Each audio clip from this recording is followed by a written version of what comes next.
امام مہدی کا حاضرانہ تعارف اور حسنی سادات کے علاوہ یہ بھی بتائیں گے کہ سچے امام مہدی کی علامات کیا ہیں اور امام مہدی کا ظہور کہاں پر ہوگا، اور اس حوالے سے جو مسلم ممالک کی اقتصادی ناکہ بندی کی جا رہی ہے اور عرب ممالک کی بحری ناکہ بندی کی جا رہی ہے، اور اس کے ساتھ ساتھ وہ عقیدے جو مختلف مکتبہ فکر رکھتے ہیں، یعنی اہل سنت کا کیا عقیدہ ہے، اہل تشیع کا کیا عقیدہ ہے، اور عقیدہ شیعہ زیبیہ کا کیا عقیدہ ہے اور اباضیہ کا کیا عقیدہ ہے، یہ اس حوالے سے ہم آپ کو بتائیں گے۔ اور انکار مہدی در حقیقت کفر ہے، یہ بھی آپ کو بتایا جائے گا۔ اہل سنت کے نزدیک امام مہدی امت میں ایک امام کا درجہ رکھتے ہیں، اور اہل سنت کے ہاں معصوم ذات صرف انبیاء کرام کی ذات ہے۔ امام مہدی عادل کا درجہ رکھتے ہیں، یعنی عدل کرنے والے ہوں گے، انصاف کرنے والے ہوں گے۔ نام و لقب کی اگر ہم بات کریں تو محمد یا احمد، جبکہ مہدی ان کا نام نہیں، لقب ہے، بمعنی ہدایت یافتہ۔ مکمل بادب نام کے ساتھ لقب امام مہدی علیہ السلام ہے، یعنی جب بھی آپ نام لیں تو امام مہدی صرف نہ کہیں، امام مہدی علیہ السلام کہیں، اور بار بار جب نام لیا جاتا ہے تو اس وقت آپ امام مہدی کہہ سکتے ہیں، عمومی طور پر امام مہدی علیہ السلام ہی کہا جائے گا۔ شجرہ نسب کی اگر ہم بات کریں تو امام مہدی حسنی سادات میں سے ہوں گے، ان کا نام نامی یا احمد اور والد کا نام عبداللہ ہوگا۔ ان کے نام نامی جیسا کہ آپ کو بتایا کہ محمد یا احمد ہوگا اور والد کا نام عبداللہ ہوگا۔ تمام شیعہ اور بعض علماء اہل سنت کے نزدیک امام مہدی امام حسن عسکری علیہ السلام کے ذریعے امام علی کی اولاد میں سے ہیں، یعنی مہدی بن حسن العسکری بن علی نقی بن محمد تقی بن علی رضا بن موسیٰ کاظم بن جعفر صادق بن محمد باقر بن علی زین العابدین بن حسین ابن علی۔ یہ جو شجرہ نسب آپ کو بتایا ہے یہ حضرت علی تک جا ملتا ہے۔ اکثر علماء اہل سنت امام محمد بن عبداللہ المہدی کو حضرت علی کے بڑے بیٹے حضرت حسن رضی اللہ تعالیٰ عنہ کی نسل سادات سے ظہور ہونے کو مستند مانتے ہیں۔ ابو داؤد اور دیگر کتب احادیث کی روایات بھی آپ کو ہم بتائیں گے۔ آپ کی والد گرامی کے جس کو مختلف ناموں سے یاد کیا جاتا ہے حضرت نرجس خاتون ہیں کہ جنہیں ریحانہ اور سوسن بھی کہا گیا۔ شیخ صدوق نے غیاث سے نقل کیا ہے کہ اس نے کہا کہ امام حسن عسکری کا جانشین جمعہ کے دن پیدا ہوا اور اس کی والدہ ریحانہ تھیں کہ جنہیں نرجس، سیکل اور سوسن بھی کہا جاتا ہے۔ علامہ سید برزنجی فرماتے ہیں مجھے ان کی والدہ کے نام کے بارے میں کوئی صحیح روایت نہیں ملی، البتہ بعض حضرات نے والدہ کا نام آمنہ تحریر کیا ہے۔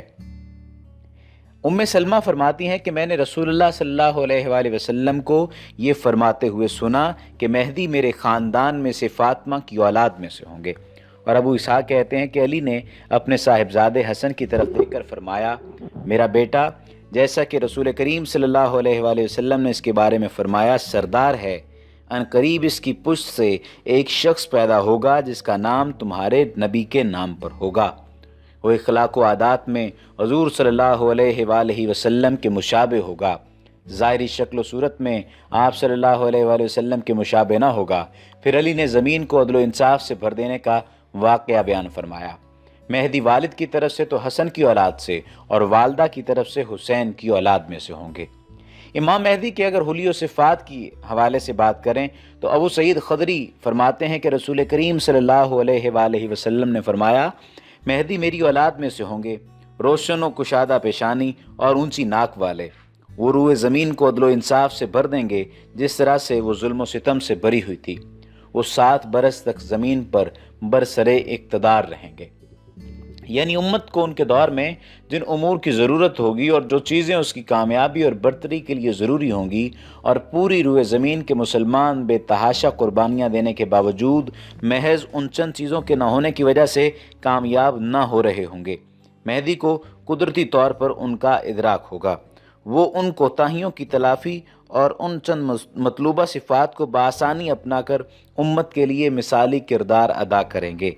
چند سالوں میں وہ سب کچھ کر لیں گے جو صدیوں سے مسلمانوں سے بننا پڑ رہا ہوگا۔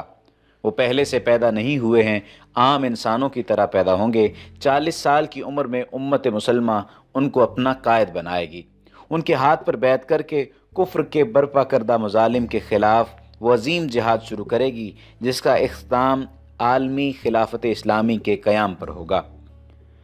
امام مہدی کا اگر حاضرانہ تعارف کروایا جائے تو دعوی مہدیت اور حقیقی مہدویت میں آگ اور پانی کا تضاد ہے۔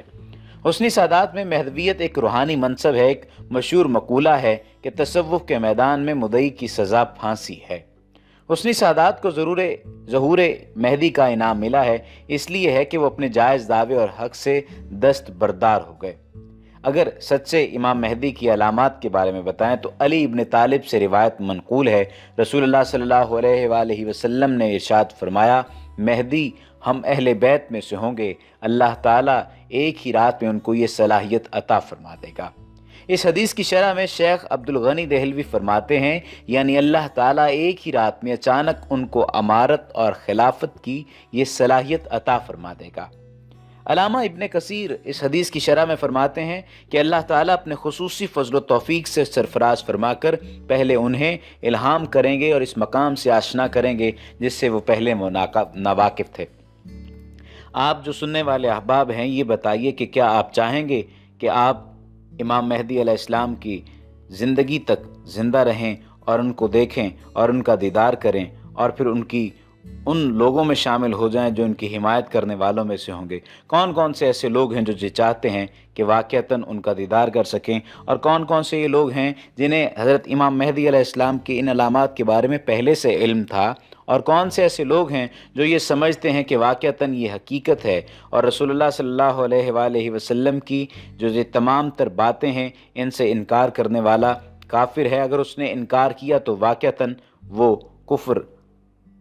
کا پیروکار بن جائے گا اور کافر جا ٹھہرے گا۔ کیونکہ بعض لوگ جو ہیں وہ امام مہدی کی شخصیت کے ہی منکر ہیں، وہ کہتے ہیں کہ ایسا کچھ نہیں ہونے والا، امام مہدی نہیں آئیں گے۔ لیکن یہاں پر جو روایت منقول ہے علی ابن طالب سے، جس میں رسول اللہ صلی اللہ علیہ وسلم نے ارشاد فرمایا کہ مہدی ہم اہل بیت میں سے ہوں گے، اللہ تعالیٰ ایک ہی رات میں ان کو یہ صلاحیت عطا فرما دے گا۔ مولانا بدر عالم میرٹھی فرماتے ہیں کہ ایک عمیق حقیقت اس سے حل ہو جاتی ہے، اور وہ یہ ہے کہ یہاں پر بعض ضعیف الایمان قلوب میں یہ سوال اٹھ سکتا ہے کہ جب حضرت مہدی ایسی کھلی ہوئی شہرت رکھتے ہیں تو پھر ان کا تعارف عام و خاص میں کیسے مخفی رہ سکتا ہے؟ اس لیے مصائب و آلام کے وقت ان کے ظہور کا انتظار معقول معلوم نہیں ہوتا ہے، لیکن اس لفظ